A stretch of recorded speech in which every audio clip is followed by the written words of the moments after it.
c'est une information mensongère, nous sommes l'organisation qui est citée dans ces postes-là, nous n'avons jamais publié cette étude. Cette information, les autorités du Kremlin savent qu'elle est fausse, ils l'ont utilisée à des fins de propagande de guerre.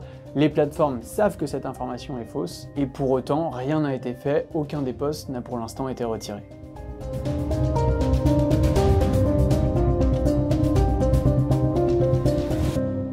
On a découvert l'existence d'une vidéo qui a commencé à circuler sur les réseaux sociaux à partir de la fin du mois d'août et qui présentait RSF comme l'auteur d'une étude sur les soi-disant obédiences nazies des militaires ukrainiens qui se trouvent en ce moment en Russie.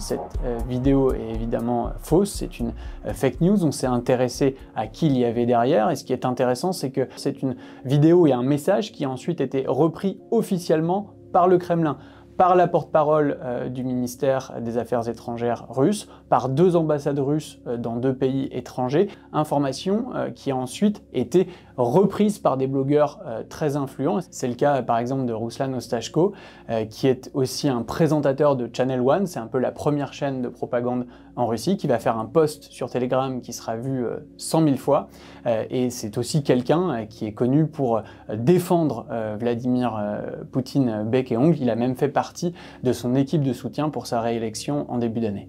Dans cette histoire, les autorités russes, elles ont un peu agi en quelque sorte comme une lessiveuse d'informations sales. Elles ont pris une fausse information, elles l'ont blanchie par des canaux officiels, et ensuite cette information qui n'en est pas une a été réintroduite dans le discours public pour faire croire qu'il s'agissait d'une réalité crédible. Elles agissent donc comme une sorte d'organisation criminelle. Au lieu de blanchir de l'argent sale, elles blanchissent une information qui est sale elle-même.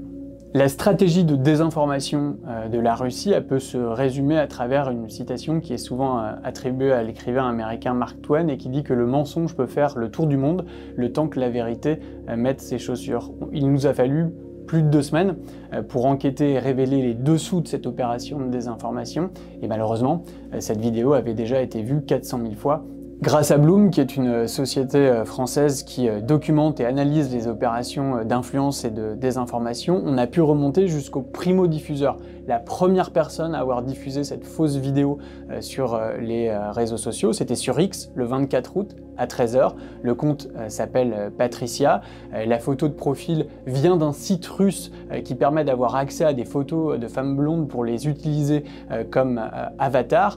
Patricia n'existe très probablement pas, il s'agit selon toute vraisemblance d'un compte de troll pro-Kremlin. Ce que montre aussi cette enquête, et c'est ça qui est intéressant, c'est qu'il y a une forme d'attentisme, de léthargie des plateformes X d'Elon Musk et Telegram de Pavel Durov. On les a saisis sur une 15aine de posts en tant qu'organisation en leur disant: c'est une information mensongère, nous sommes l'organisation qui est citée dans ces postes-là, nous n'avons jamais publié cette étude, aucun des posts sur lesquels nous avons saisi ces 2 plateformes n'a pour l'instant été retiré. Cette information, les autorités du Kremlin savent qu'elle est fausse, ils l'ont utilisée à des fins de propagande de guerre, les plateformes savent que cette information est fausse, et pour autant, rien n'a été fait, aucun des posts n'a pour l'instant été retiré.